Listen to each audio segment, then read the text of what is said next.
नमस्कार, आप देख रहे हैं अखाड़ा। मैं हूं रमेश भट्ट। अखाड़ा आज भारतीय जनता पार्टी की राष्ट्रीय प्रवक्ता और नई दिल्ली सीट से प्रत्याशी मीनाक्षी लेखी के साथ हम जानने की कोशिश करेंगे आखिर दिल्ली के लिए उनका विजन क्या है, क्योंकि मीनाक्षी लेखी का यह कहना है कि अगर वो सत्ता में आए तो दिल्ली का विकास गुजरात मॉडल के तर्ज पे कराएंगे। बहुत बहुत स्वागत है मीनाक्षी जी आपका। धन्यवाद। मेरा पहला सवाल, आपने कहा अजय माकन गुमशुदा सांसद रहे हैं।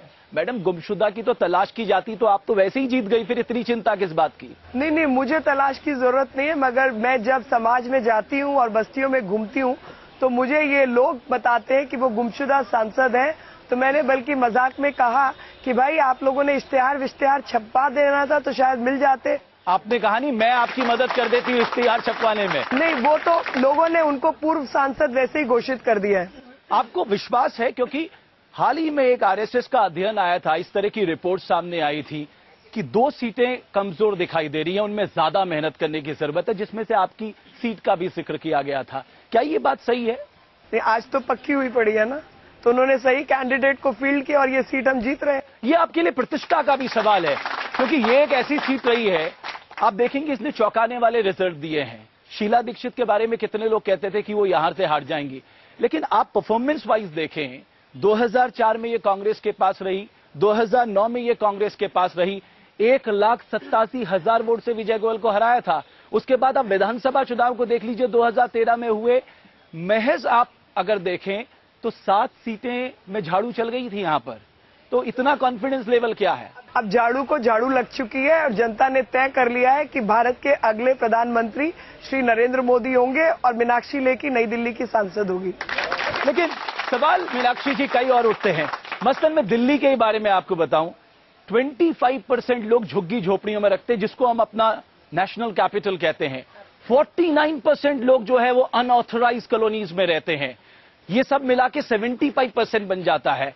आपने कभी सोचा है अगर आप सत्ता में आएंगी तो क्या करेंगी? अगर 75% लोग इस दशा में रह रहे हैं, नेशनल कैपिटल का ये हाल है, तो बाकी देश का क्या होगा?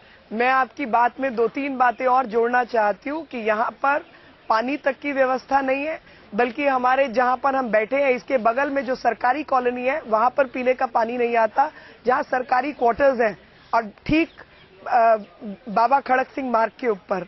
और ये हालत है दिल्ली की, चाहे पौष से पौष कॉलोनी हो, चाहे छोटी मोटी स्लम बस्ती हो, सब जगह हाल बेहाल है। और वो हाल बेहाल के लिए 15 साल से यहाँ पर कांग्रेस की सरकार रही प्रदेश में और 10 साल से केंद्र में। और अगर आप पूछते हैं मेरा एजेंडा क्या है, तो मैंने अपने एजेंडा का नाम पंचनामा लिखा है। और पंचनामा, अगर आप पुलिस की व्यवस्थाओं से पहचान रखते हैं तो आप जानते हैं कि पंचनामा पुलिस तब करती है जहां कहीं अपराध हुआ होता है। और उस पंचनामे का नाम जो स्पेलिंग है, मैंने PUNCHMA लिखा है कि कुछ लोगों को पंचेस की जरूरत है। अगर पहला विषय समझे, वो पहला विषय है जहां भय वहां सुरक्षा। ये महिला सुरक्षा से जुड़ा हुआ, वृद्धों की सुरक्षा से जुड़ा हुआ और एक कानून व्यवस्था से जुड़ा हुआ मुद्दा है। दूसरा विषय है जहां प्यास वहां पानी, ये स्वच्छ पानी, ये सैनिटेशन और पीने के पानी से जुड़ा हुआ मुद्दा है। तीसरा है जहां झुग्गी वहां मकान, ये इंफ्रास्ट्रक्चर डेवलपमेंट से जुड़ा हुआ मुद्दा है, जहां पर नरेंद्र मोदी जी जैसे लोगों ने कहा कि हमें जरूरत है 100 ऐसे स्मार्ट सिटीज क्रिएट करने की जो बुलेट ट्रेन से कनेक्टेड हो, जहां आने जाने में समस्या ना हो और बेहतरीन दुनिया का वो विकास का मॉडल हो। लेकिन मैं आपसे रखूं, अगर आप इस देश का फेडरल स्ट्रक्चर समझती हैं, अकेले नरेंद्र मोदी के कमिटमेंट से क्या ये देश सुधर जाएगा? यहाँ 28 राज्यों के 28 मुख्यमंत्री हैं और आप जानती हैं 80% सब्जेक्ट जो है वो स्टेट लिस्ट में आते हैं। अगर आप लैंड की बात करें, स्टेट का सब्जेक्ट, लॉ एंड ऑर्डर की बात करें, स्टेट का सब्जेक्ट, वाटर की बात करें, स्टेट का सब्जेक्ट, हेल्थ की बात करें, स्टेट का सब्जेक्ट। कहां से आप बदल देंगे? आप बदलेंगे, क्योंकि अगर आप वाटर की बात करें तो वाटर ग्रिड सिस्टम बन सकता है इस देश में। इस देश में कोई नदियों की कमी नहीं है, लेकिन जिस तरीके की एक माला, तो नाले बन गई, तो वही वो एनवायरमेंट से जुड़ा हुआ मुद्दा है, क्योंकि आपने सैनिटेशन पे काम ही नहीं किया, आपने प्लांट सिटी और प्लांट चीजें नहीं की, और वो केंद्र के अधिकार में आते हैं। ऐसा तरीके से एक माला बननी चाहिए थी जिसको वाटर ग्रिड कहा जाता है, वो नहीं बनी। चलिए मैं आता हूं, आपके जनता भी यहां पर मौजूद है। क्यों आपको लगता है, मैम अगर आप उठिए ना प्लीज, आपको लगता है कि मीनाक्षी लेखी को वोट देना चाहिए, जबकि अजय माकन कह रहे हैं मैंने तो 10 साल में इतना विकास किया कि मेरी जीत पक्की है? हमें वो विकास नजर नहीं आता कि उन्होंने कहाँ विकास किया, क्योंकि जितने सारे भी जगह देखे, जैसे आपने झुग्गियों की बात कही, तो वहाँ पे कोई डेवलपमेंट नहीं हुआ, और स्पेशली महिलाओं के लिए कुछ नहीं हुआ। तो जब मैम कह रही है कि she will bring development for women, तो वी शुड ट्रस्ट हर। बिल्कुल। मैम आप मुझे बताएंगी कि वो तो कह रहे हैं हर हाथ शक्ति, हर हाथ तरक्की, तो फिर दिक्कत कहाँ है इस देश में? ऐसे है, अजय माकन जी को मैं बहुत अच्छी तरीके से जानती हूँ। अभी फिलहाल में राजेंद्र नगर में उन्होंने कठपुतली कॉलोनी है जी, अपने लास्ट ईयर के इलेक्शन में उन्होंने कठपुतली कॉलोनी को वहाँ से उठा करके कहीं और उन्होंने शिफ्ट करना चाहा, लेकिन वहाँ के लोग ये कहते हैं कि हमें यहीं पे पक्का स्ट्रक्चर बना के दें, ना कि हमें पोटा कैबिन के अंदर आप वो करें। इसलिए अजय माकन जी का जो अपने काम की दुहाई देते हैं वो बिल्कुल ही। चलिए आप कह रही हैं जो किया वो निभाया नहीं। बाबा आप तो बड़े बुजुर्ग लग रहे हैं, बड़ा लंबा अनुभव मुझे आपका लग रहा है। क्या आपको लग रहा है राजनीति का हाल, बीजेपी को वोट देना चाहिए या नहीं? बिल्कुल बीजेपी को देना चाहिए, कांग्रेस को हराना चाहिए। ये नरेंद्र मोदी जी कह रहे हैं कि 60 साल आपने कांग्रेस को दिए, 60 महीने मुझे दे के दीजिए। क्या ये वाकई बदल देंगे इस देश को? बदल देंगे जी, एक दो बजे के देखें फिर बदल गया हमारा। चलिए मीनाक्षी लेखी जी, अब सवाल ये आता है, क्योंकि आप बीजेपी की दिल्ली की महिला प्रत्याशी है और वुमेन सिक्योरिटी में देख रहा था यहाँ का एक बहुत ही चिंताजनक विषय है।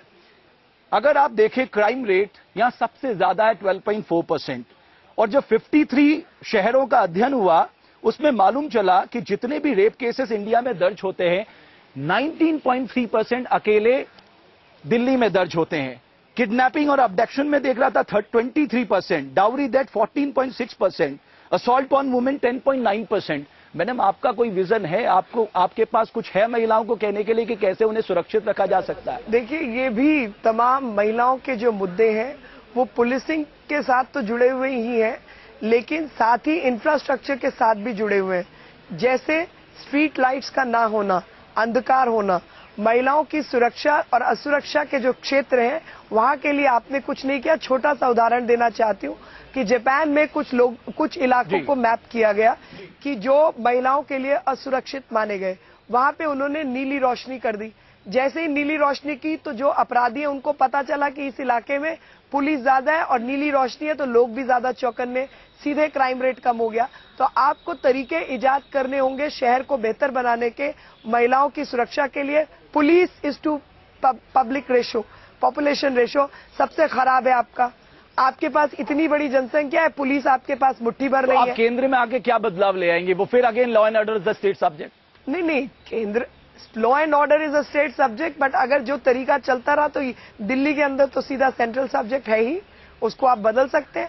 और दिल्ली की स्टेट में भी भारतीय जनता पार्टी की सरकार बननी है। चौहान को नहीं बताया मीनाक्षी लेखी जी कि जब आप लोगों को इतना पता है कि जापान में इस तरह का तरीका अपनाया जाता है, तो फिर नेशनल क्राइम रिकॉर्ड ब्यूरो क्यों कहता है कि मध्य प्रदेश में सबसे ज्यादा रेप के केसेस दर्ज होते हैं? सिर्फ रेप के ना, बाकी तमाम नहीं। और रेप के केसेस की कई तरीके का इतिहास होता है। फ्यूडल माइंडसेट और जिस तरीके से कौन लोग कर रहे हैं उनको बदलने में समय लगता है, और उस पर वहां की जो पुलिस और प्रशासन है काम कर रहा है। और साथ ही आपको एक चीज और बताना चाहती हूँ कि जो outraging the modesty of a woman का केस है, उसमें मध्य प्रदेश का कानून देश के सबसे सख्त कानूनों में से है।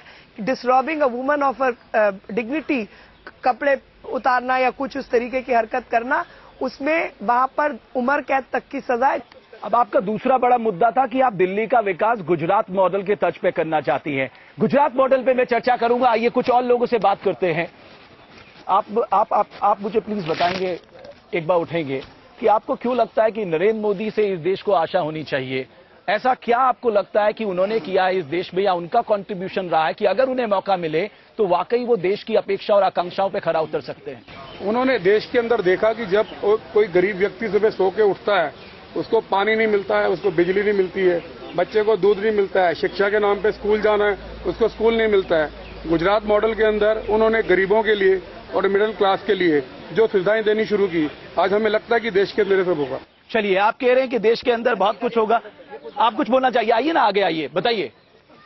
जो नरेंद्र मोदी जी हमारे प्रधानमंत्री बन गए, समझ लो, वो कोई दुनिया की कोई ताकत नहीं उसको रोक सके। जब तक भक्त है, जो रावण जैसे मर गए, राम आ गए, कंस मर गया, कृष्ण आ गया, तो कांग्रेस की वजूद क्या है? मैं कट्टर कांग्रेसी था, राजकुमार चौहान हमारे इश्तेहार थे, लेकिन नहीं, आज हमारा पूरा खड़ीक समाज। अचानक आपका हृदय परिवर्तन क्यों हो गया? हमारा हृदय परिवर्तन है कि नरेंद्र मोदी जो करना चाहते हैं वो कोई नहीं कर सकता। चलिए नरेंद्र मोदी, आप मुझे बताइए मित्र, आप तो एक युवा है, क्यों एक यूथ को ऐसा लगता है कि इस बार परिवर्तन चाहिए? मोदी जी की वो बुलंद आवाज है और जो किसी भी नेता में नहीं है। नहीं, उमा भारती तो कहती कि मोदी जी अच्छे वक्ता नहीं है। ये कब हुआ? ये मैंने नहीं, मैं उमा भारती का स्टेटमेंट आपको बता रहा हूँ। चलिए मीनाक्षी लेखी जी, आप बताइए। आप व्यक्ति अच्छे हैं, वो वक्ता की बात कर रहे हैं ना? नहीं, वक्ता भी अच्छे हैं, लेकिन उनके कहने के बाद है कि उनके तरीके के नहीं होंगे। चलिए मैं मीनाक्षी लेखी जी आता हूं। आपने बात की थी गुजरात मॉडल की, तो जाहिर तौर पे गुजरात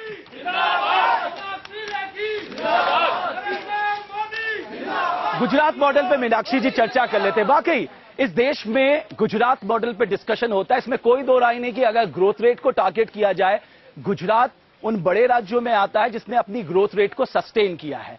लेकिन एक रघुराम राजन पैनल रिपोर्ट बना था, वो क्या कहता है उस पर आप जरूर सवाल खड़ा कर सकती हैं। वो कहते हैं कि education, health and basic amenities to household में 28 राज्यों में गुजरात का नंबर 14वां है।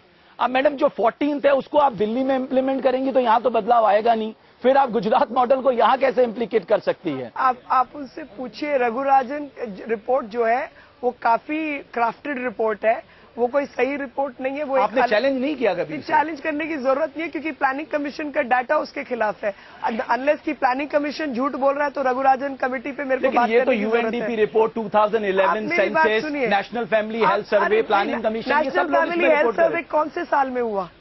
थर्ड तो हमारे पास है ना। कब हुआ? 2006 में हुआ ना। तो फिर 2006 के बाद तो 6 साल निकल लिए, तो 6 नहीं 8 साल निकल लिए, तो 6 साल और 8 साल के अंदर कोई अंतर नहीं हुआ। मुझे मालूम था कि रघुराम राजन कमेटी की पैनल को आप चैलेंज करेंगे, इसलिए मैं एनएसएसओ के जो 2011 के डेटा है वो आपके सामने रख सकता हूं। You can challenge it. Monthly per capita expenditure में गुजरात 12वें स्थान पे है।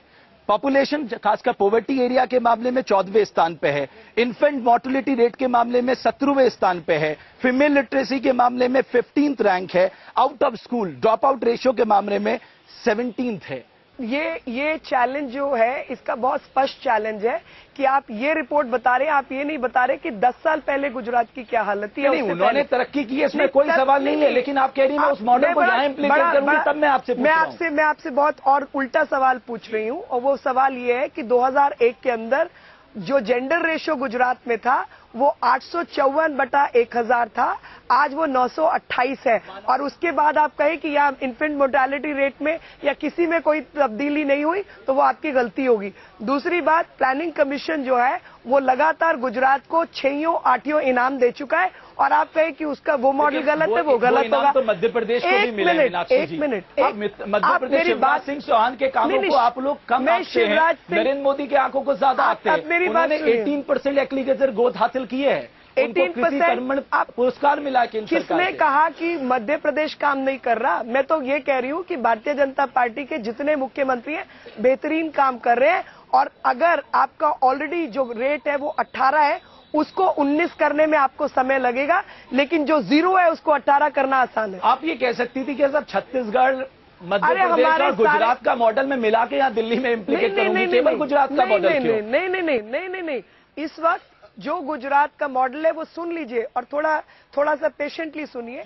वो मॉडल ऐसा है कि दुनिया की बेहतरीन सड़कें गुजरात में उपलब्ध है, जिसको वर्ल्ड बैंक सर्टिफाई करता है। नेशनल हाईवे भी शामिल है। नेशनल हाईवे बाकी जगह क्यों नहीं बने? 22 किलोमीटर एनडीए के समय पर 22.5 बन रहे थे, आपके टाइम पे तो 2.5 नहीं बन रहे। तो नेशनल हाईवे का प्रोजेक्ट गुजरात में इंप्लीमेंट हो सकता है, बाकी जगह नहीं होता, तो बताइए किसकी एडमिनिस्ट्रेशन बेहतर है? दूसरा प्रश्न, उसमें केवल ये हाईवे मौजूद नहीं है, उस पर जितना ग्रामीण विकास हुआ है वो सारा मौजूद है। और इसके अलावा पेयजल की व्यवस्था हर घर के अंदर है। तो ये पूछिए कि कौन सा और राज्य है जहां पर पेयजल। मेल न्यूट्रिशन का ये आंकड़ा 42% मेल न्यूट्रिशन का आंकड़ा क्यों? ये तो 42% का आंकड़ा भी बकवास आंकड़ा है, क्योंकि उसका साल देखिए 2006 के बाद तो कोई आकलन ही नहीं हुआ। और अगर आप देश का देखेंगे तो आंध्र प्रदेश को देखिए, जो कहां था और कहां पहुंचा। आप